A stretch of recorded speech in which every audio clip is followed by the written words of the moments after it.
Well, it is indeed that time of year again. We got a couple weeks here before the official NFL 2016-17 regular season begins, and as we've been doing the last couple of years, I decided to come out here and just do my way too early, completely hypothetical predictions for the outcomes for all 32 NFL teams over the next 17 weeks, and then do my very premature picks for the teams who will make the playoffs and ultimately who I think will be playing for and ultimately winning Super Bowl 51 down in Houston. All right, so I'm going to try to be very quick about this, but I'll give you a little bit of insight for each team just in a very quick, pithy comment. Start with the AFC East. We've got New England. And New England, even with Tom Brady sitting out for the first 4 games of the season, they're still just an iron-tight offense. The defense might have a few question marks, but really, there's nothing to worry about here. The Patriots are pretty much a lock every year to finish with double digits in the win column. They easily win the AFC North here. I got them going 12-4 and locking up the first round bye in the playoffs. No surprises there. The New York Jets. If it wasn't for their quarterback situation, I'm not really sure if I have enough faith in old Geno here to kind of give them the go-ahead to say that they're eligible for a playoff run. Now, I know last year they came within one game, just a complete meltdown in Week 17 of making the playoffs, and I think they will be in playoff contention up until maybe like the last week or two of the regular season. But, they'll be a good offensive team. They'll give New England a run for their money. But I just don't think they have what it takes to kind of overcome some early season trap games. And the result, they finish 9-7, which will not be enough to get them in the playoffs. Buffalo, you look at T-Mobile. There's not really a whole lot of mobile quarterbacks left in the league. We're very much a pass-happy NFL nowadays, so it's definitely interesting to have him kind of going over there. And in fact, I really can't think of any other quarterback in the AFC who's would be considered a mobile type Michael Vickish quarterback like Tyrod, but either way, I don't think Buffalo has really turned the corner as far as their defense where it needs to be, but they will win some games. They'll be much improved. They'll stay in the hunt probably until December. I got them going 7-9 and just missing the playoffs. Miami, pretty much a mirror image of Buffalo. Ryan Tannehill is a really underrated quarterback, but he doesn't have the running weapons. Doesn't really have the offensive weapons, and their defense is still a draft class or 2 away from actually being able to compete for the crown. Like I said, they'll win some upset games. They might even beat New England once or twice. I got them going 7-9, missing the playoffs. All right, AFC Central. Pittsburgh, even with Le'Veon Bell out, even with Martavius Bryant, him sidelined, you know what? The Steelers, they're a safe bet. They got a really good offensive core. Big Ben, if he's not going to rape someone, he's going to put up a lot of points. You got a really good, got probably the best wide receiver in the league playing for Pittsburgh right now. So really, there's no excuse for them, even with probably a lacking defense that's worse than what they did last year. I still think they'll do well enough to go 12-4, which will win them the division and get them a second round bye in the playoffs. Cincinnati, big question mark here because we know they can hang with the big boys. They came so close to beating Pittsburgh in the playoffs last year, but their goonery got in the way. And I think Cincinnati, they'll make the playoffs again this year. I think they're 10-16. They won't be as good as they were last year, but still they'll be good enough. The question is, even though they are a very solid regular season team, what happens when January rolls around? We'll get into that later. Baltimore, clearly a team still in the rebuilding process. They're not there yet. They still have a really good defense. The offense needs a lot of retooling, but I think they're not as in bad a shape as a lot of people are imagining them to be. I think they'll come dangerously close to having a 500 record this year, going 7-9, missing the playoffs obviously, but really kind of giving hope that maybe next year they'll be back in contention. Cleveland. Well, don't know what to say. I mean, you got Robert Griffin III, who's probably going to be injured by the third game of the season. You got a running back who is saying all these things about police, who's probably going to get bountied before the month of October rolls around. And your best wide receiver right now is a former Oakland Raiders quarterback. That tells you everything you need to know about where the Browns are headed this season. I've got them going 3-13. They'll definitely be in contention for the first round draft pick. So Leonard Fournette, he might be wearing brown this time next year. And if you live in Cleveland, well, you still got the Cavaliers. And you got the Indians. They're doing pretty well last time I checked. All right, AFC South. I'm going to think the Colts here are going to rebound. They're going to go 10-6 and win the division. I think Andrew Luck, he played very poorly last year because he was hurt, but I'm assuming he's kind of gone through the proper protocol. He's got his clean bill of health. And I think just have a better offensive dynamic right now. Houston obviously has a better defense, but Houston also has Brock Osweiler coming in at quarterback. And that's a big question mark. And I'm going to go with Andrew Luck, and I'm going to go with Frank Gore in the backfield over the Texans any day. Now, the Texans, they won the division last year. I think this year they're going to take a considerable step back, primarily because they don't have the quarterback situation solved. I think Brock Os is really going to be your savior for the future. I got the Texans going 8-8 with their defense definitely being good enough to bail them out for a game or two, but no postseason this year. Jacksonville. Folks, you can make fun now, but the Jaguars are probably one draft class away from being like a bona fide playoff contending team. And in fact, they're probably 2 or 3 free agencies away from actually being a Super Bowl caliber team. Blake Bortles really shaping up great. They have an absolutely stacked defense. They got the two Allens down there who are putting lots of points. Folks, this is a team that's going to surprise a lot of people. They're not going to go 500. I got them going 7-9, so they'll miss the playoffs, but they will win some games. A lot of people do not expect them to win, and they're going to be a contender next year for sure. So this is your last year of heartbreak, Jacksonville. And I think the Titans are kind of in the same situation. I think Marcus Mariota will be playing a whole lot better than he did last year. I think they have a lot of really great young talent on the offensive side of the ball in Tennessee. Of course, the defense, that's the big question mark. And I think they're probably 1 or 2 years away from getting that solved. But this year I'm going a subpar 6-10, missing the playoffs. But like I said, they'll be challenging to a lot of teams. They'll hang in there. AFC West, I got this as probably being the best division all football this year. I think we're going to have 3 teams in the division win double digits. Starting with Kansas City, just a safe bet. I mean, you do have some problems with Eric Berry, about him possibly holding out. But Alex Smith, I think he's going to go in there and play solid. You got a really great, running back core, solid receivers, maybe a top 5 offense, top 5 defense. Hard to root against them. I got the Chiefs going 11-5 and just barely winning the division. But they win it nonetheless. Oakland. Now, we all know that I'm a huge Raiders homeboy. That's what I do. I'm a Raiders homer. I think they're going to win every year. And they haven't won since 2002. I did my predictions video earlier. I think they're going to make the playoffs. I think they will get the 5th seed. I've got them going 10-6, just kind of skewing towards the lower end of the bell curve there. But just looking at the team, you can go back and watch the prediction video. I don't want to regurgitate anything they've already said, but I just think this team, they've beefed up so much on offense, they've beefed up so much on defense that they're going to win.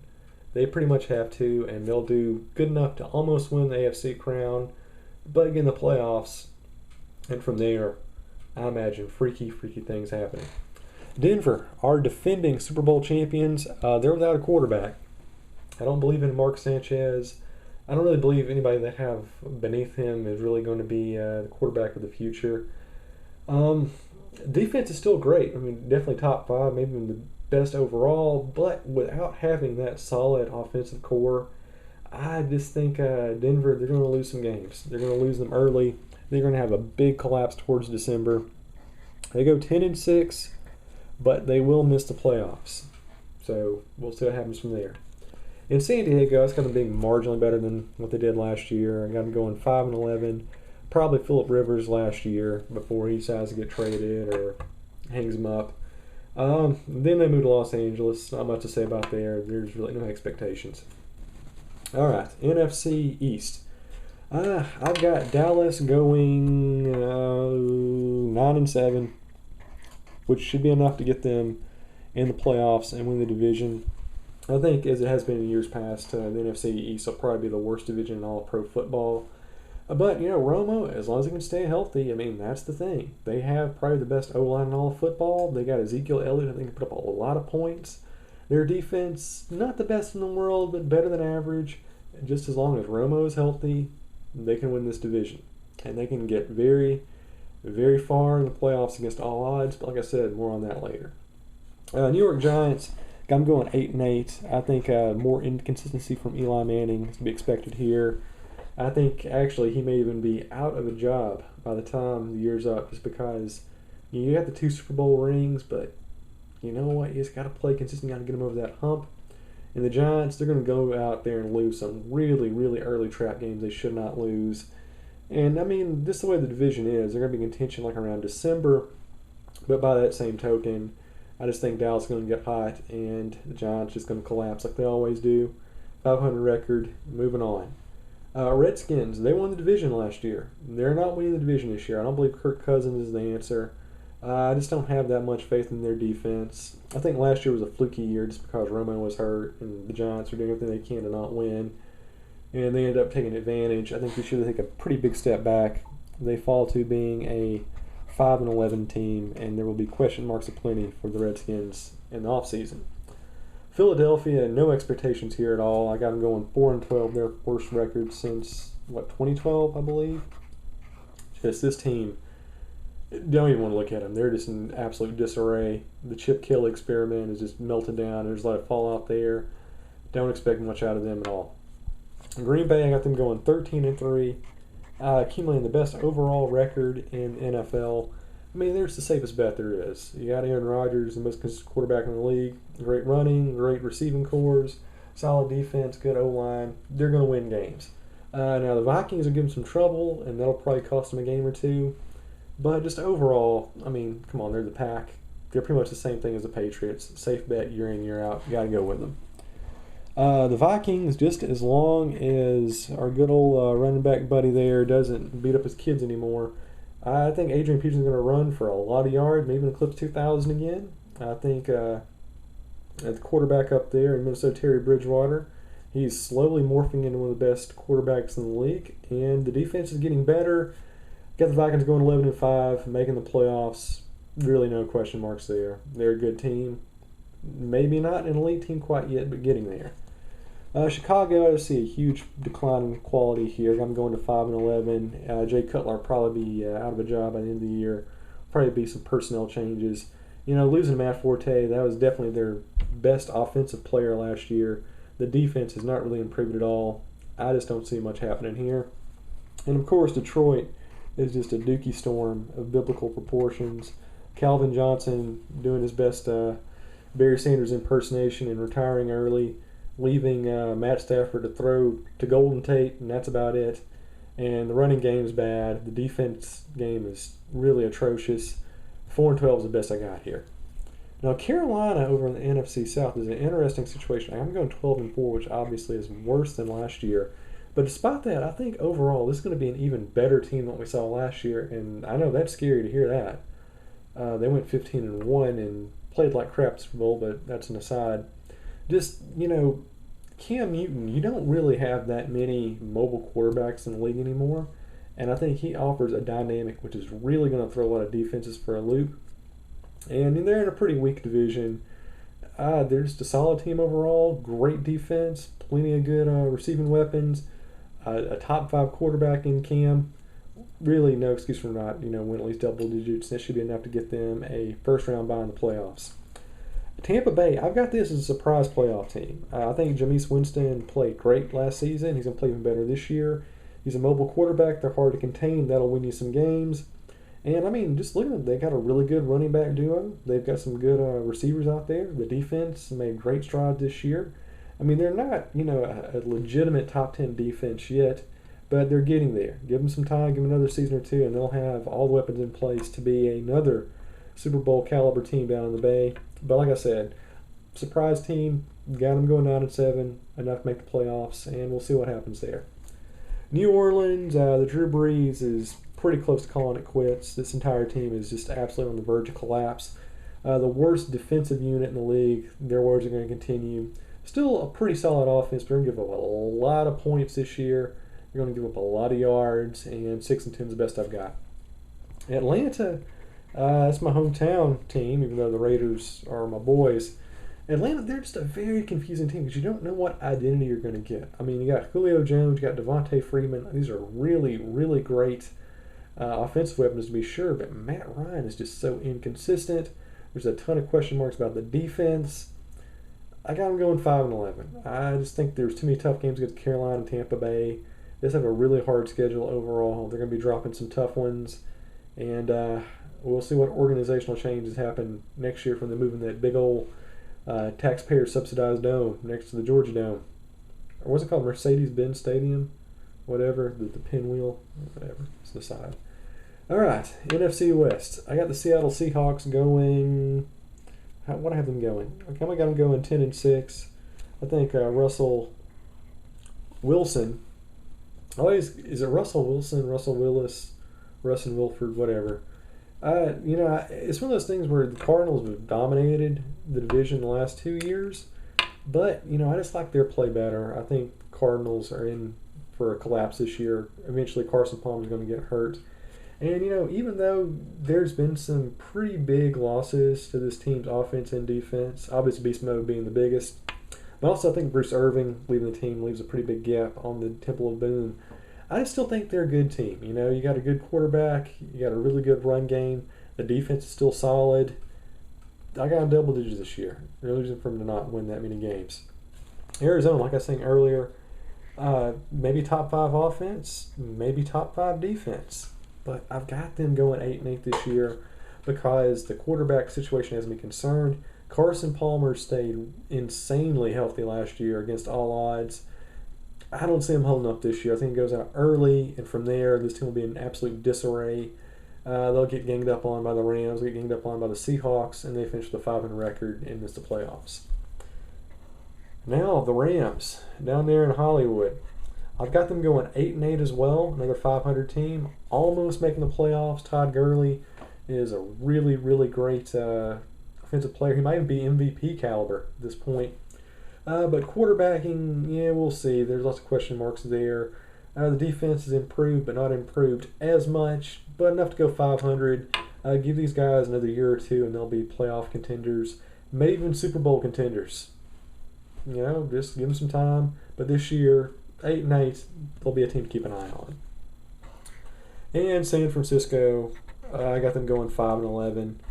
We'll see what Chip Kelly can do, but I don't expect it to be much. When your quarterback is Blaine Gabbert, really what more can you ask for? There's just not much. It's going to be a real turd storm down there in the Bay. So, if you want to see winning football, watch the Raiders. You're not going to be seeing much of it in Santa Clara. So there, to kind of give you my thumbnail overview there, those are my predictions for all 32 teams at the end of the season. Which brings us, of course, to my playoff predictions. I'm going to do it kind of mystery style here. Swoop it on over. Don't look at that part. Look at this part here. There we go. So these are my wild card first round playoff seedings. NFC and AFC. I'll start off with Seattle hosting Tampa Bay. I think this will be close, but ultimately I got Seattle winning 2019, although Jameis Winston almost punches it in at the end of the game with a scrambling 1-yard shy touchdown run. But should be interesting. Dallas against Minnesota, kind of weird because I think Minnesota overall is a better team, but I just think for whatever reason that defense is going to hold up down there in Jerry World. I don't know. There's just something about the Vikings having home field advantage, and I think Ezekiel Elliott's going to be probably an offensive rookie MVP kind of guy, and just got a feeling the Cowboys, it's their year. I just can't explain it. It's just there. Kansas City against Cincinnati. I think Kansas City will win this one 28-24, but it's only after Cincinnati blows a 24-10 lead. Pretty much the same thing that happened against Pittsburgh. They go in there, third quarter high on the hog, and they slowly just slip away with dumb penalty after dumb penalty. And the Chiefs win. Indianapolis hosting Oakland. I've got this one being just a huge blowout, kind of comparable to the game they had in 2003 when the Jets went in there and just absolutely steamrolled Colts. I think the Raiders have a field day. They win 45-10, which sets up a very interesting matchup in Foxborough the week after. All right, so here's the wild card. You know what? It's going to be easier if I just kind of pull this back and use the side that doesn't have writing on it, like a normal human being. So yeah, let's get us our divisional playoffs. Carolina against Seattle, Green Bay against Dallas, Pittsburgh hosting Kansas City, and Oakland against New England. Green Bay against Seattle. Carolina against Seattle. I think Seattle gets their revenge. I think it's going to be a close game, but they ultimately end up winning 30-24 in a very tight-knit contest, with Russell scrambling kind of being the big variable there. Green Bay against Dallas. I got Dallas pulling off another upset. I got them winning 28 to let's go 16 in Ice Bowl 3. I just can't explain it. I just think Dallas is going to get the ball rolling. They got that good O-line. They can just punch in the rock with Ezekiel Elliott. Romo can actually hit targets like Des Bryant, and things happen. And Packers get bumped off. Pittsburgh against Kansas City. I've got Kansas City winning this one barely in overtime by a field goal. Just a classical down and dirty, old school 1970s AFC West kind of style matchup. You know what to expect there. The outcome's not surprising. And this is the big one. You look at this. New England, Oakland, Foxborough, January playoffs. What's the first thing that you think of? Well, obviously you think the Tuck rule. And I think the same way that the Patriots dynasty began 14 years ago in a game against the Raiders in Foxborough, it's going to end against the Raiders. I've got the Raiders winning 18-13 in an absolutely gargantuan shocker, one of the biggest upsets in modern NFL history. Probably the most interesting thing about this one, I think Khalil Mack will actually sack Tom Brady in a very Tuck Rule-esque like scenario. This time the ball will be ruled in favor of the Raiders. They drive down the field, they get the touchdown, and they advance to their first AFC Championship game in forever. All right. The NFC Championship game, the AFC Championship game. Seattle against Dallas. I just don't really know what to tell you. I mean, you have vibes sometimes where you just look at a team where they kind of underperform, but they play well enough to make the playoffs. We saw this year in, year out. We saw it with the Giants 2 years in a row. And I think anytime you have a team that gets really, really hot around the end of the season, they can kind of carry over that momentum. And I think even though Dallas will be playing in the Temple of Doom against that really harsh field, I think Dallas, it's their game to lose. And I think they're going to go in there and they're going to beat the Seahawks 30-20. Ezekiel Elliott will get the ball rolling. I think they'll have a very consistent run game, and that'll give them the advantage. And the Cowboys, unbelievably, make it to the Super Bowl down in Houston. So that's some stuff right there. And of course, our AFC Championship game, which is every bit as unorthodox as Seattle against Dallas, the Chiefs against the Raiders at Arrowhead. Now this is interesting because I have the Raiders, even though they go 10-6, they actually lose both of their regular season games against Kansas City, which of course would kind of get you thinking to yourself, give it to Kansas City. But like I said, that momentum late in the season. The Raiders, they beat Denver to punch their ticket to the postseason in the last game of the year on week 17. They go in there and they crush the Colts. They have that huge upset defensive win in the snow against New England. They go in there against Kansas City. Chiefs are going to be a heavy favorite, and I think the Raiders, they do what the Raiders do. They go in there. It's going to be a defensive ground game because obviously both these teams rely on aerial dynamism. Boy, that's a hard word to pronounce. Aerial dynamism, I believe is the proper way to pronounce it. So the defense is going to lock it down so it becomes a ground game. But when it comes down to a ground game, it also comes a defensive struggle. And I think, for whatever reason, Chiefs are going to have a hard time holding on the ball. They'll have some costly turnovers. And eventually that will allow the Raiders to march down the field late in the fourth, put Sebastian Janikowski in field goal range, kick that field goal, and as strange as it may sound, I got the Oakland Raiders representing the AFC in Super Bowl 51. So here we go. The Dallas Cowboys against the Oakland Raiders in the most 70s sounding Super Bowl matchup we never actually had in the 70s. Going down in Houston, Super Bowl 51. I know it sounds crazy. I know you're looking at it and you think I'm absolutely bonkers for thinking these two teams will make the playoffs, let alone play in the Super Bowl, but just hear me out. These two teams have the best O-lines in professional football, bar none. They both have very solid, but not exactly overwhelming ground games. And I think they both have quarterbacks with some very great offensive weapons who can put up a lot of points. So you have these mirror images. This is going to be a very, very offense-heavy Super Bowl with lots of points on the ground, lots of points in the air. But when it comes down to it, when you look at all the offensive variables, and they're pretty similar in a matchup like this, you got to go down to defense. And I think the Raiders, you look at Bruce Irvin, you look at Sean Smith, you look at, what's his name, the guy from Cincinnati, Reggie, or is it Roger? No, it's Reggie Nelson. You got him coming over. You got Sean Smith from the Chiefs. You've got Khalil Mack. You've got a really solid core already there. They're going to put pressure on Tony Romo. I mean, it's going to be a hard offensive line to crack, but I think eventually they're going to get to it before Dallas gets to the Raiders' O-line. And it's going to be a very, very white-knuckle game. It's come down to the wire. But I think when it's all said and done, the Raiders will do enough. They'll get in the red zone. They'll punch the ball in enough to give it a 35-31 victory. And out of absolutely nowhere, the Oakland Raiders, the team without a home stadium, a team literally barnstorming across the country who will probably not even have an official home team next year. Will they be in Las Vegas, San Antonio, San Diego, Los Angeles? We don't know. They could be playing anywhere. So a team with an absolutely uncertain future, much like America itself, goes in there against all odds and bumps off the most corporatized team in all professional sports, 35-31 in their home state.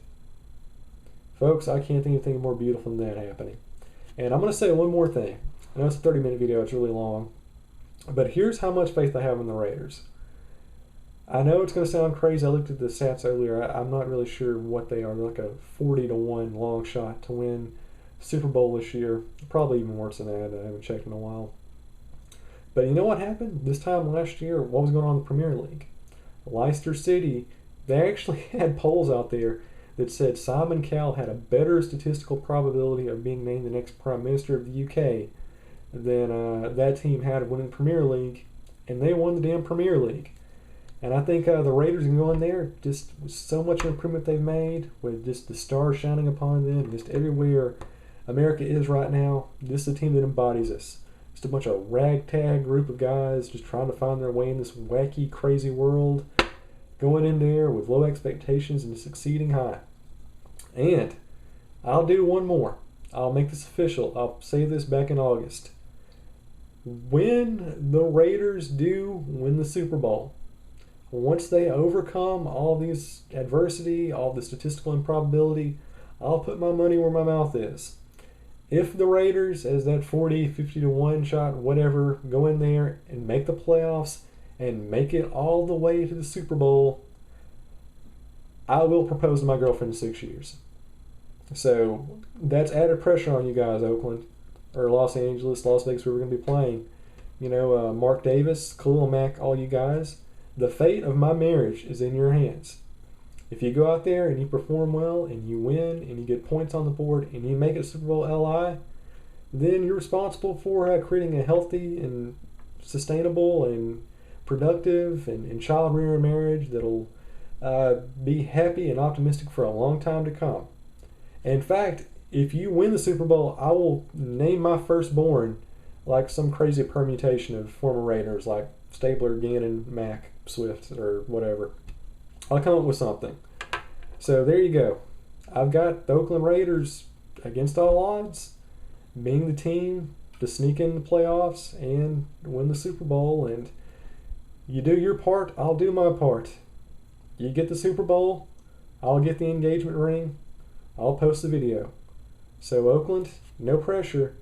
Just, my future and my livelihood and my marriage and my 6-year long relationship on the line. You do it, and I'll do my part. Go Raiders.